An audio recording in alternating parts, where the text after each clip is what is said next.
Hello everyone, Matt from Modern Minutes here and welcome back to the workbench for another unboxing. Today I'm taking a look at the Westland Gazelle or Gazelle, depending on which way you like to say it, in 1/72 scale from Airfix. So join me as I get stuck inside the box and see what this kit is like. So this is one of those Lidl UK sort of June 2026 limited edition exclusives, which I think goes in sort of coincide with Father's Day here in the UK. So that's why it has this sort of like nostalgic kind of artwork, which harks back to the earlier days of the Airfix range. My box has taken a little bit of a dent, but all of the boxes in the shop seem to be a little bit like that, probably just from not so careful placement on the shelves or transportation. But nonetheless, we have our kit here, which indicates that there is some sort of civilian version of the helicopter inside of the box, and it has this digitally created artwork, which is quite nice. I have been told these are created by people and not artificial intelligence, which is good. Item code of A68231 down here, and we also have an age rating of 8+.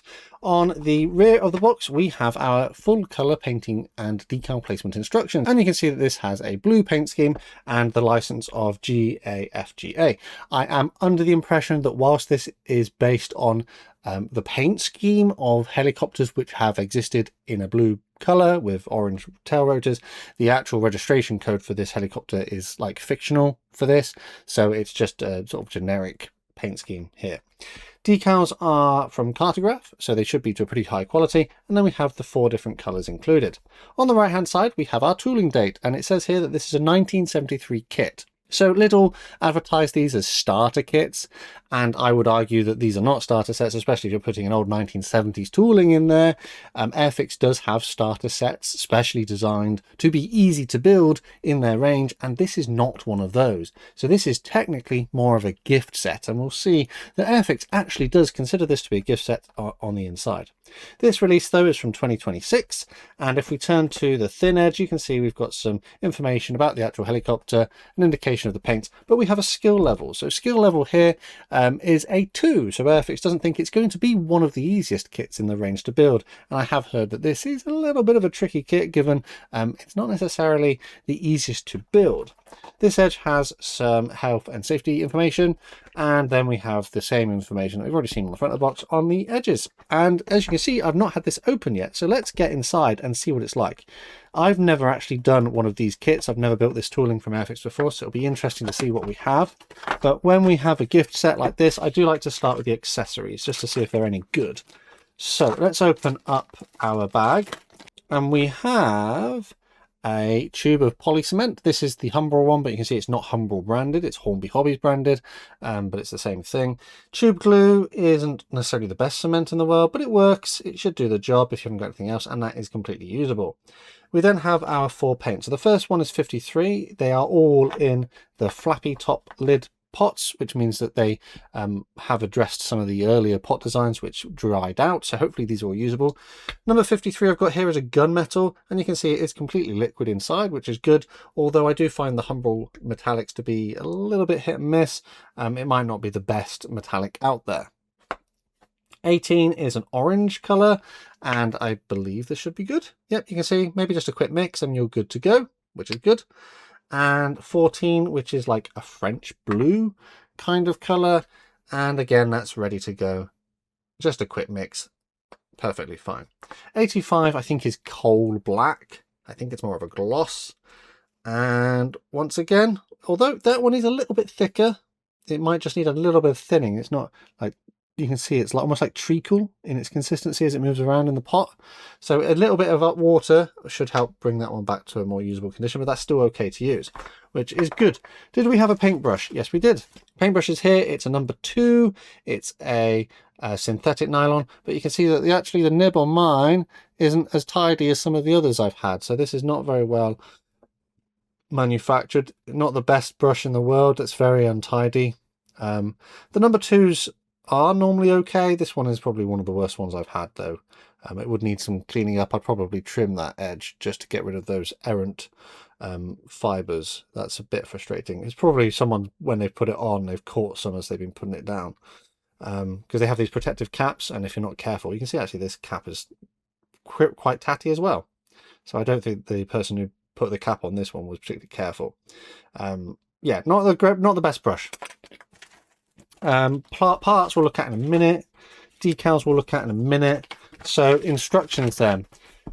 Normal format from Airfix, and it specifically says it's a gift set. It's not a starter set, although Lidl would have you believe that it is. So they obviously, I think that Airfix and Lidl need to have a conversation and say if it's a gift set, you need to call it a gift set because it isn't a starter set, and it's a bit misleading to call it that because Airfix has starter sets. And if this was your first kit and your first introduction to Airfix, you could be a bit disappointed, given some of the things we've seen. We have a icon key bottom left, and then we get into our assembly instructions. There are some elements of colour in here, not a lot, but there are some. And first up, it appears that we start assembling the cab, and we put our different components in: seats, figures, backrests. These bits are picked out in blue. I guess they're like part of the seating. There's some little controls and things, and then that gets installed inside of the actual fuselage. And there's also our like tail rotor component which goes in there as well. Clear parts need to go in from this side, and then we go up to the engine and the rotors. It looks like we have an element of design here that if you're careful with your glue, you could have your rotors freely spin by the end of the build. A bit weird that they've done it this way around. Normally the instructions go like down the page this way, but they've turned it on its side. A little bit unusual, but not terrible. At this point then, we need to glue in our clear parts and all the other bits and pieces and our rotor, and then we flip it over. We add our skids and the smaller details too. So not an overly complicated looking helicopter to construct, but I can imagine that the clear parts going on could cause some headaches. That could be a bit of a problematic area. I have built some helicopters in the past, and that can be difficult, making sure you don't get glue in the wrong places for doing that and fogging up the clear parts. Right, transfers. One tiny little sheet of transfers. There is a slightly strange, it's almost like a watermark on here. The paper was ever so slightly like attached to it, but it doesn't look like it's affected the decals, which is good. Tiny little one over here, number 6. It's just like a little warning flash. We have some danger arrows, the tail code, and a few other little bits. So there's no real decals in this kit. It's a tiny little sheet. You could do your own paint scheme or even paint it in different colors if you wanted to. Just play around with the kit. Brings us then onto our plastic parts, which are all in this bag. Let's get that open. So starting off, we've got our clear parts, and straight off the bat I can see that we have some duplicate sort of noses. I presume they have slightly different details based on the different variants that you could reproduce from this kit. Obviously we only need one of them, and the same goes for this. I think that's like the roof part. Again, there seems to be different details. Or is it the roof or is it the lower side? I think it's the roof, based on the version of what you want to do. And then we have our side panels, and the plastic isn't great. It's scuffed. There are little blemishes. Some of the other toolings that we looked at, the older toolings, they look like they cleaned them up, but in this case it doesn't look like it's been cleaned up. It's got lots of little blemishes. There's flash around the outside. There's like a scratch down the center of this one here, which I can see. Hopefully it'll show up on the camera. Yeah, clear parts don't look great. There's almost like an ejector pin mark here on this one as well. Big circle there. I don't know if that's typical. I mean, there's like, it's on both of them. I don't know if that would have been on the actual aircraft. But yeah, the clear parts don't look great. I have seen better. Yeah, okay. That then brings us on to the plastic sprues. You get 2 plastic sprues, so not a big kit. Dark grey plastic, which is typical from Airfix of this current time period. Details on there are of the raised variety, lots of little rivets and things. I think that's probably how they were, you know, quite typically. The actual aircraft would have been, you know, had some rivets which stood out. But you can see there's flash. We've got some flash around here, there. It's not very tidy. It's not very tidy tooling. It's probably not the best of all the little kits that I've seen. Actually, this is probably one of the worst manufactured ones, because this has got the most flash and stuff. Even the Comet, although the Comet's older tooling date wise, it was a little bit tidier than this one. This one does look a little bit tatty. There's some more flash around there. Yeah, looking a little bit chunky, a little bit questionable. Ejector pin marks on some visible surfaces which will need cleaning up. Yeah, it just needs, it looks like it's going to need a lot of work just to get it looking presentable. And this is that whole thing about it being a starter kit. When there's so much work required to make it a starter kit, it's not exactly ideal. Interestingly, there is a little slot here molded in the bottom, which you could have put a display stand in back in the day. No display stand is included. Let's go on to the other runner then. Again, same deal. Raised details on here, some scuffs on the plastic, a little bit of flash. There's your crew figures. They don't look too bad. I've seen worse. They're quite nicely detailed. Bit of a mold seam, a little bit of flash in places to clean up, but actually the crew figures look pretty decent. Smaller details here, again a little bit of flash to clean up in a few places. And then we have our rotor, again, a bit of flash there. And some sort of scuffing. We've got scuffing on the rotor blades. That is not ideal. It doesn't, yeah, like the Comet looked like the mold had been polished, but this just doesn't. It looks quite tatty and worn. We have some sink marks as well by the looks of it at the end of each of the rotors. I hope that's the lower side. No, I don't think it is the lower side, is it?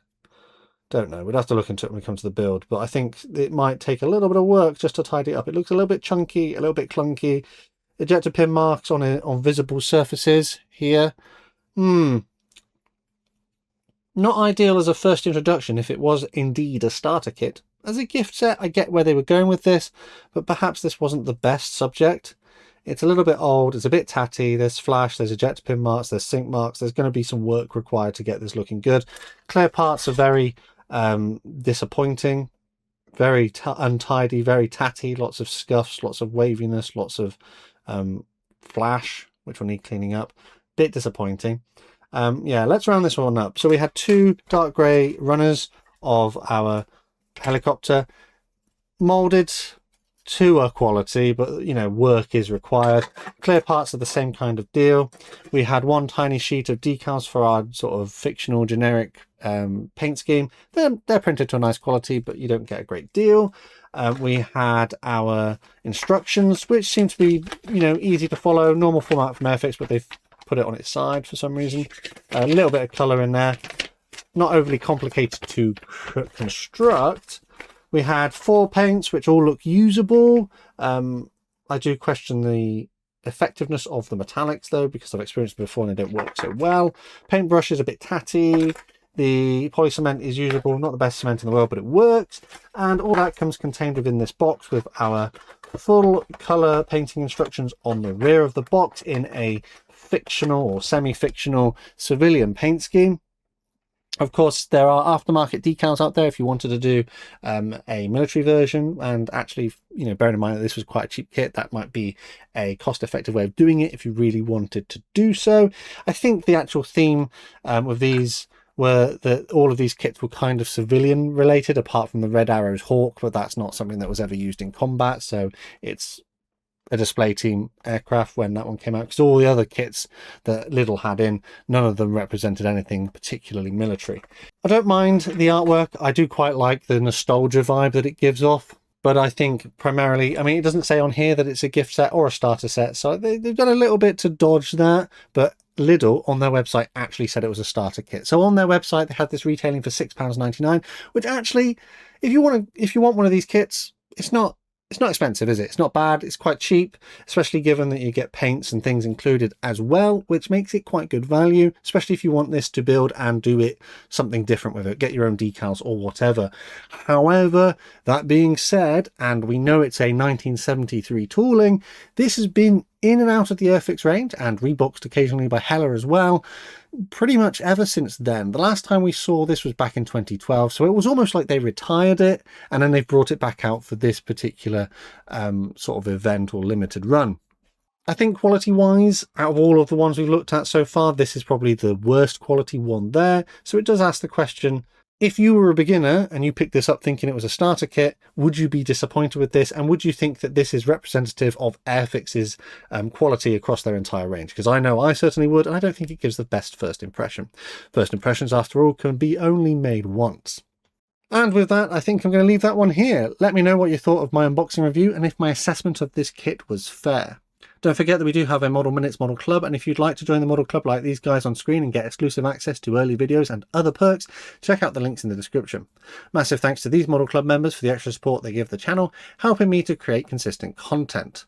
There are other ways to help support the channel if you prefer, but the best way to support this channel for free is by subscribing with notifications turned on so you never miss a modelling upload.